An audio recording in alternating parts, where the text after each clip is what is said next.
Hey, what's going on, everybody? Welcome back to another amazing episode of Beyond the Crete podcast. As you guys know, we bring on legends and installers, manufacturing, distribution people on here so you guys can level up. Today, we have somebody that I've known for almost 20 years, going back for a very, very long time. So, super excited for today's guest and the amount of knowledge that he brings in a lot of different avenues. So, guys, without further ado, please welcome Erik Gravel to the podcast. Erik, thanks for coming, man. Speed for the invite. I'm super. I was actually super excited when I saw like you were doing this. I jumped on. Hey, I want to be part of that because I know you were part. Actually, you were my first trainer, so I remember that. So you're the guy that got me into this. That got me to love that industry for sure. So Wow. I'm always going to be thankful for that for sure. So I remember every single meeting, every time we were talking. So yeah, it's nice to be here for sure. Yeah, well, man, I really appreciate that. So yeah, no, it goes back a long time. So kind of give everybody kind of the 2 minute bio and kind of who you are. Yeah, so well, I started back in 2008. So I was a fireman at that time, city of Montreal, and I don't know, like I did this in my own garage. It was just like trying out, and I remember I saw like Citadel, and I was kind of digging into more specialized product instead of just being like epoxy that I was buying at Home Depot or wherever I would have bought it. And I remember even I tried one, and I don't remember the name though. It was in California. I think it was one of your competitor back Yep. then. But it was smelling so bad, So and then I did some more research and I found Citadel, and then did the training, met you, met the whole team, and then it kind of started there. And I remember Patrick said like, one day, if you have the right way of doing things, you're going to be doing exactly what we're doing right now. And so we started Zone Garage, and quickly it went like being successful locally, and then franchising it, and then expanding over and over Canada, United States, and all that. And yeah, at that point, then the rest is just history. I mean, I've created then Pure Epoxy, Ice Epoxy, and then it was just like repeating the same recipe that we were doing actually, and it kind of worked out. So Yeah. So like coming from a full-time job firefighter, we have some of those like you kind of work hard, have a lot of time off kind of a thing, right? Like that's typically kind that's of how it correct. goes. Is that kind of what you thought? Like, hey, I have 3, 4 days off of, I got to kind of stay busy. Is that initially Well, kind it of a was thought more you? than 3 or 4 days. Okay, okay. Actually, the schedule back then was 13 days per month. So it was a schedule where you only like you basically work one. So it's spread within day shift and night shift. So you do each one of them once a month. So Mm. one Monday during the day, one Tuesday, one, and so on. And then the schedule is just spread across the month. And the Sunday is 124 hours. So there's 4 Sundays. You do one. Now today, they're doing seven. They're only it's 7 24 hours actually. Oh, wow. So I think back in the States, that's what they're using right now. They're using the 24-hour shift. Okay. So it gives kind of a lot of times for sure, but you still work those hours. So Yeah. you kind of gotta put your schedule. So I was doing my schedule, to do like, and over that I was fireman part-time as well in my own town. So you could answer any calls anytime. And so I was doing my working schedule for garage floor within like my fireman schedule. So Okay. and then I was trying the 1 day system. But honestly, up to this day, I don't know, we can talk about that. I was one of the only doing it like 2 floor per day. So I was trying to, and I remember I was talking to you guys, and Steve was calling me, how do you do this? How can we teach other people to do that? So I was prepping a floor, primer, flake, then leaving, doing another one, same thing, then top coat. We were having lunch, top coat, and then ending up doing the first one, top coat. So we were doing 2 garage floor per day. So at Yep. the end of I remember in 2012, I had 14 in Montreal, each doing 2 floors per day. Wow. So it was 8 floors per day. At the end of the month, it makes like a lot of floors. I think we did 800 floors that year, something like that. It was Jeez. crazy, That's crazy. crazy. So, yep. Yeah. So even kind of right at the very beginning, right? We're gonna go into beginning of zone days. You kind of you start, you're gonna be an installer.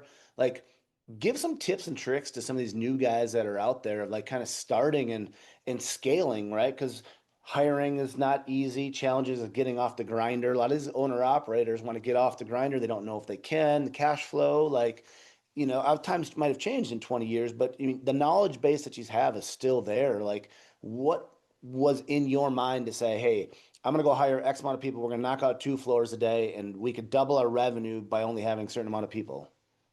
Actually, we realize over time that you kind of lose money hiring people because then they start breaking equipment, they start taking too much liquid. Remember we got trained as, do a 16-ounce mix to finish your floor. Don't do a larger mix.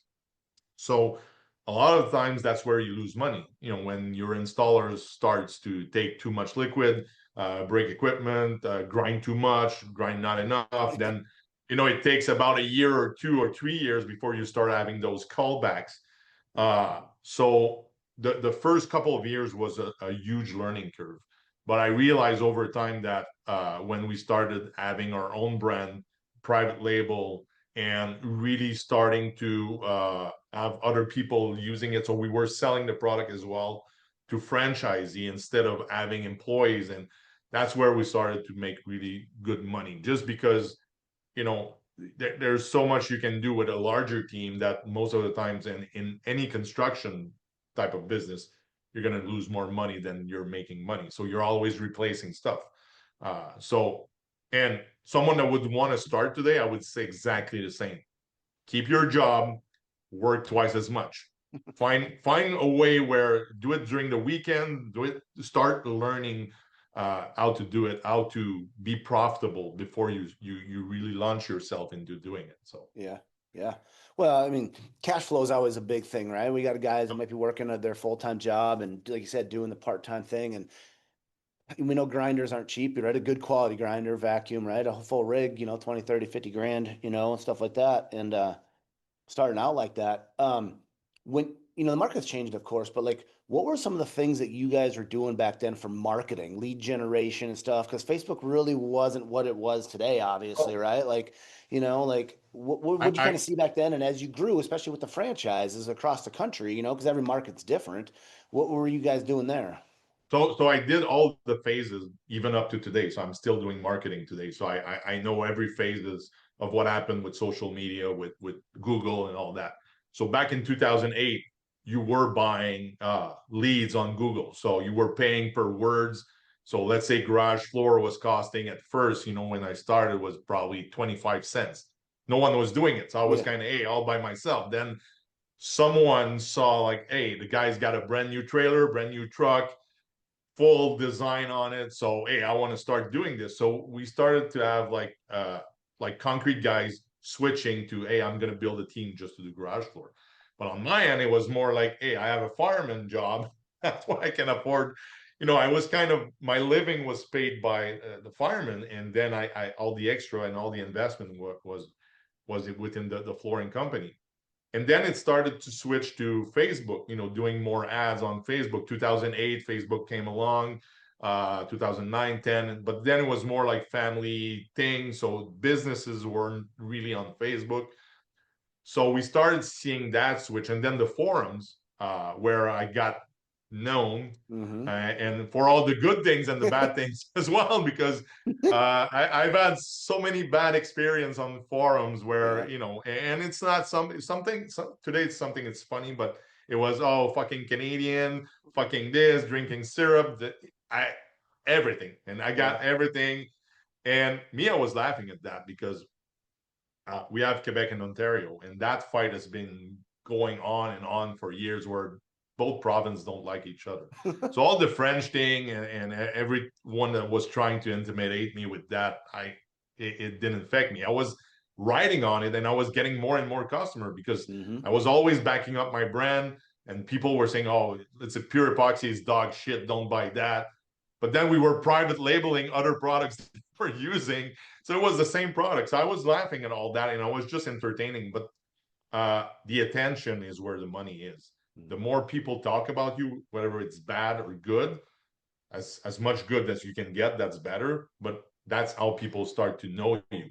And then I was releasing photos of jobs. So when I was saying 8 jobs a day, when you start posting those photos every day, you lose friends because they're annoyed of all your Yeah. pictures, Yeah. but you gain customer like, oh, how come you're doing that much? I'm not doing this. I want to learn how you're doing this. So when we switched to Zone Garage to Pure Epoxy, I had that background of, and today I would say if you just do social media, videos, reels, and being yourself, authentic, that's gonna work. And that's what I'm doing. I'm doing it with the kids, with pet stores and stuff like that. We're just filming ourselves, our journey, and it works. And Yeah. I see some guys doing it in the flooring. They get millions of views just because they're filming it. You Yeah. need that attention to get more jobs. Yeah. No, it's the same. And again, with technology and a lot of stuff that we talk about and preach, if you're going to go and install, just put the GoPro up now because technology is so far advanced now. You just, shoot your quick videos and edit them down and same. And, I'm on social media quite a bit and my face is out there quite a bit, but I don't necessarily want that, but I understand what I have to do. And TikTok's kind of that controversial shit. And I don't really want China to have all my information, but I can post a video and get 5 to 50,000 likes or Yep. views. And is that going to eventually generate business? Well, I hope. But at still, that's 50,000 impressions that I didn't see somewhere else. And I think And see the vision. You're saying, hey, I don't want China to have this. On our side, we're like, hey, we don't care. take, take all my info as much as you want, but the attention is there. So and that's exactly it. And so I definitely know that what we see is a lot of guys that tend to be a little bit, shy, not quite camera friendly or want to be on camera and stuff. But, on the marketing side, customers want to see education, why stuff works, equipment and stuff. And so they don't have to be a face behind it. I like that personal, kind of a thing personally. But, like I said, document the journey, I think is if you could just label it just that, I mean, that's how you grow a business. Document your journey. you know what I've seen over the years and to any level. So that means installers are gonna be, especially on forums, they're gonna say bad things about other installers.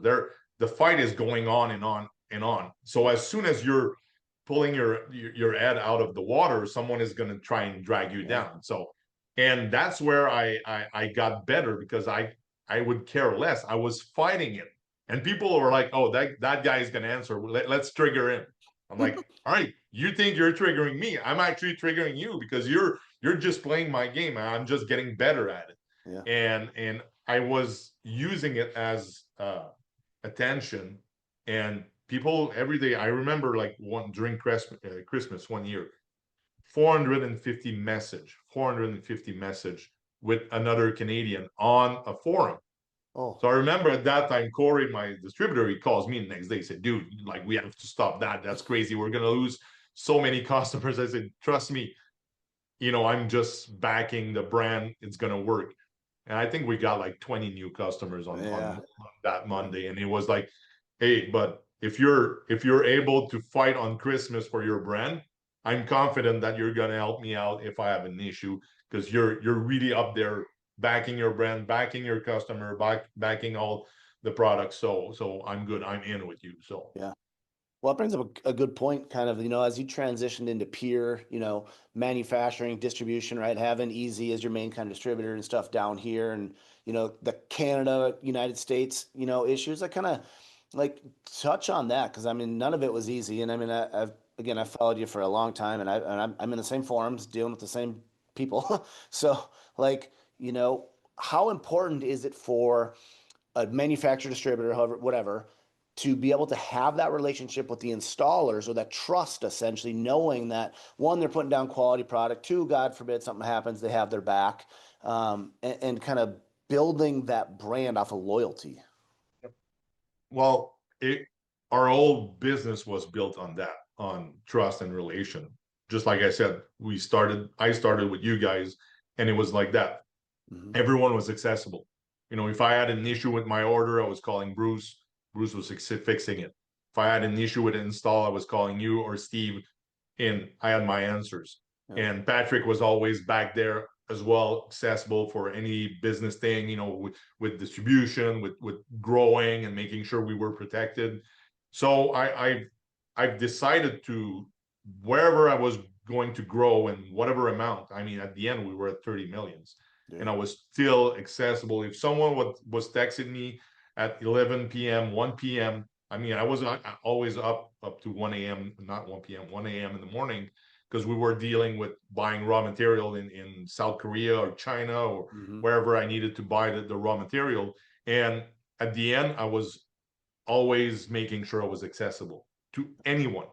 Whether the guy was a small or new installer, I was giving him as much attention he needed that the larger one, my big distributor like Corey, Easy Concrete Supply, for example, I was answering anyone. And that's the foundation where once you have that setup and people can trust you and you're always answering, not avoiding, when there's an issue, you're like, Yeah. oh, someone's going to call you back. That's avoiding. If you're like, all right, send me pictures. And I was, at some point, I was even flying. I'm like, because the guy was saying, it's your fault. It's the product. It's this. No, I know it's you, but I'm going to still help you out to fix it. I'm taking the plane, fixing it. And if I realize it's you and I install it correctly, are you going to pay my flight and everything? The guy was saying, yes, perfect. I'm coming down. 2 days, I'm there. And then we were sending a team, fixing everything. The guy got paid and then he was happy. But I was not charging him anything. It was just part of the discussion. So, Yep. Yeah. Yeah. And in the same way. And I've been taking that kind of philosophy again, right? You go all the way back from the day one, right? Like just, my philosophy in the industry is right. It's education over everything, and loyalty is everything. And if we don't have that, we don't have anything. And so that's what we try to do when we bring in new customers. Same thing, right? They have full access to anybody here at the team at any given time. Like, I mean, I can hear my phone beeping right now, and as soon as I'm done with this, it'll just be callbacks and everything. And I was hunting this weekend, texting customers on Saturdays and Sundays in the deer stand. Like, it's just kind of what happens, and I enjoy it because my why. What I found in the industry is I want to take contractors very similar like where you started from nothing, right? Or maybe starting a full-time job, transitioning into a coatings business and then growing and scaling that and then going up and setting up a different lifestyle and a different future for their family they wouldn't have in a 9 to 5. And that's what we've been doing. And I've done it for 18 years now. And I just, if growth doesn't happen as fast as you think it will, you're still providing careers and businesses to hundreds of people across the country that I wasn't doing before, and I couldn't do in any other job. And it's unique to look at it through when I see it like that. honestly, I think if, I've done all the levels. I was at $400,000 as one company through 30 millions. Yeah. And where I was the most happy and making the most money was about 10 millions. That's where the sweet spot was, not probably one or two employees, manufacturing, selling products, just our franchise at that time was probably like 30-ish or something. Yeah. That was perfect. That was perfect. Uh-huh. Because then you only deal with 30 people. You like, I mean, they're professionals, so they know what they're doing. You just support whatever they need, sell them the product, make sure everyone is happy, make sure that, and that's the year I made the most money, where I took the most money out of the company personally, and kind of that living. After that, it was all like reinvesting, reinvesting, Yeah. reinvesting. So, I made money because I sold the company, but during the time I was in there, I mean, it was like, it was crazy. It's not something I recommend to anyone who's like, hey, I talk to a lot of the guys still, and some of them are manufacturing. I'm like, you don't want to get there. Honestly, it's not that fun. It's not like, yeah, the money is there. It looks like all fun and games, but it's not. It's a lot of issues. A lot. Now you're not getting paid. You're have a hard time buying raw material. Raw material supply gets low, and then price go up, and it's you have to change the formulation. It was an ongoing stress all the Yeah. time. So Yeah. that's why, like, all the, I'm trying to shave them, but it's I'm the it's same still way. I white. try to keep it as short as possible, but man, it just gets whiter and whiter every Oh no, day. it's And maybe crazy. it's just the industry. So just having fun and doing like you're saying, like having a better life, having like just making sure you're taking care of your customer wherever at the level you're at. Just doing that is going to make your life much easier for sure. So Yeah. Yeah. So now got you've transitioned kind of out of Pure and everything like that. Now, ice obviously is that kind of the focus, or what are you cooking up now, and where are you kind of going in the next 5 years? Ice Epoxy was sold, and then through a deal that I cannot disclose, then I got it back, And it's funny because I still get caught into discussion of it's been 3 years now, more than 3 years, 3 years, 3.5 years. And this summer I got caught into a discussion where someone was talking about me on a forum, like, badass and all Yeah, that. And then, they were talking shit. It was like false statement about, oh, he didn't pay like bunch of people, which is false. So me, I'm like, all right, you want to talk that? I'm going to put all the proof out there. But that guy that was talking shit, he was owning me money as well. So I put that out there as well. And then it got into like crazy stuff. And I think the forum deleted everything. But the point is, I must have done something good if people are still talking about me. yeah, And after that discussion, a lot of people said, like, if you're coming back in 2027, because I could come back in 2027, I'm joining whatever you're doing, I'm with you.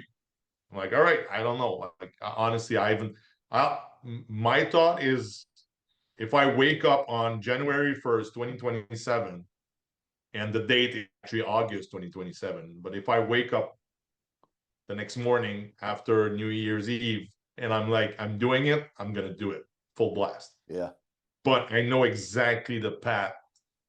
I know where to go. Not like I'm not gonna do any mistake because during the process of 18 years, you try something, then it doesn't work, then you try this, then it's like the clear path of yeah, what I know is gonna work. yep, And yep, and I've been giving that advice to a lot of people, saying, I talked to some the guys that were actually competitor, and I'm giving away what I think should work, and they're not doing it. So the clear path is still there and still not used up to this date. I know yeah, I'm still looking at the market. I'm like, no one's doing it that way. yeah. So Interesting. Okay. I'm gonna say Well, it. that's good to know. Well, that would be a conversation offline. Yeah, no, Downline. exactly. Um, But I think yeah, right now, like, ice epoxy is being sold at Menards. Works super well, super great company, honestly, to work with. If ever someone has a product they could sell to Menards, it's A1. So we're with Lowe's as well, but only online, and it's kind of we're trying to get our way into the stores. So that's what's gonna happen with ice epoxy. No more than that. I'm not, I did it back then just because it was an industry that was linked to epoxy, mhm. but it wasn't something I was necessarily like fueled about or interested in woodworking and stuff like that. So Yep. I Yep. mean, it's not even the same volume. It's not even close to like You're right. what a floor can. I mean, I would do a garage floor. There's way more liquid than you're gonna get with a table. So, and the table is not the full table; it's just a crack. Yeah. So Right. Yeah. so Yeah. it works great on retail, and that was the purpose of that brand back then, and it's still the same purpose right now. So That's good. So, all right, well, we're going to wrap it up here. So, what's one piece of advice that you would give to somebody brand new? Maybe they're got 1 to 5 years kind of in the industry, just they're looking to kind of grow and scale. What would be some immediate advice that could help them out? trust your guts. Don't listen to anyone because the industry is getting older naturally. It's just like we're talking and it's been 20 years. Yeah. So obviously the same guy or even those before are in this industry for 30 or something years. Don't listen to them. Everything in the world is changing, and the social media is changing. So the first guy that's really gonna start talking about his business and his journey on social media is gonna get attacked by other people. They're gonna say, "Oh, this is not true. This is not this. This should not be done like this." Or and technology evolved as well. So if you have a new technology, and I remember back then, I mean, Citadel was new, Yeah. and and today it's something, it's part of the business, as everyone's using polyspartan.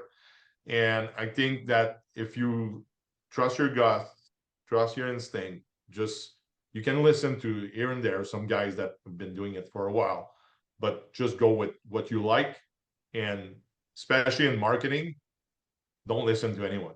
Marketing is something that you can invent, you can be original, you can be different. And me, I was different just because I was Canadian. So I didn't choose that. But I realized that, hey, I can use that to my advantage where people are attacking me just because I'm Canadian, just because I speak French. Yeah. And I was poking them saying, well, you're just speaking English. I'm speaking French and English. So, and then I was starting to type in French and they were getting pissed off about it.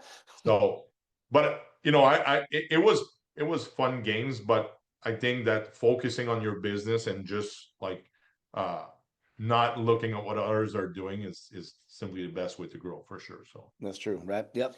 Ignore the haters, keep your blinders on, focus on what you got to do, and then that's your own true path. Yep, I agree. well, most of your followers or people are in the US. Remember one thing, I'm Canadian, we're only 40 millions. So if I made it, out of a small province, small town, and managed to grow the industry within Europe, within Africa, South America, United States, Canada. I mean, you're in a pond of 360 million. You have better chance than whatever chance I had. Yeah. So you can use that to your advantage and just open your eyes to the world. I mean, if someone wants to manufacture today, why stop to just sell in the US? I mean, Europe is 460 million, but change your mentality and adapt to the world. Not, Yeah.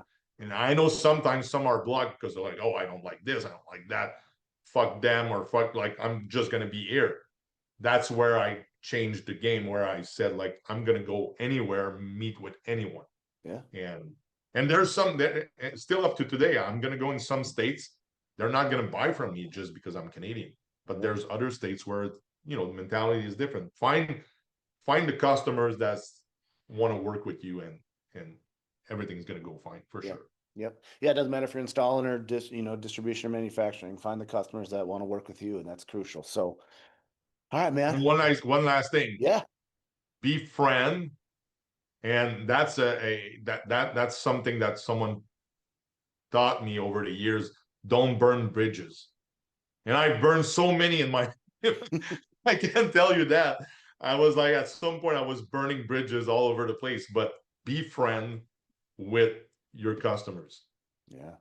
That honestly has been a life-changing experience for me, and where I have friends all over the world where I can travel. And yes, there's going to be that friction where they're not happy with your customer service, they're not happy with the product, they're not happy with the pricing, the new pricing and all that. Keep that relation. Let's go. Ask how's the kids, how's the family, how's, like, take care of your customer, where you learn.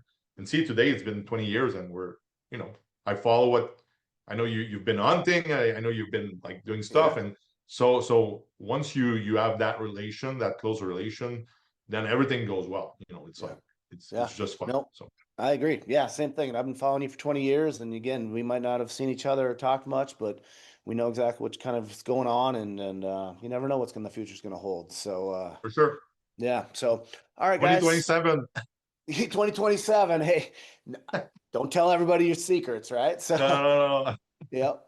But no, awesome. So, all right, guys, we're gonna wrap this one up. This was an amazing episode with a good friend that we go back a long time, and literally, you got to listen to that story again, guys. From a firefighter to an installer to distribution, manufacturing, sold it back forth. Who knows what the future is going to hold?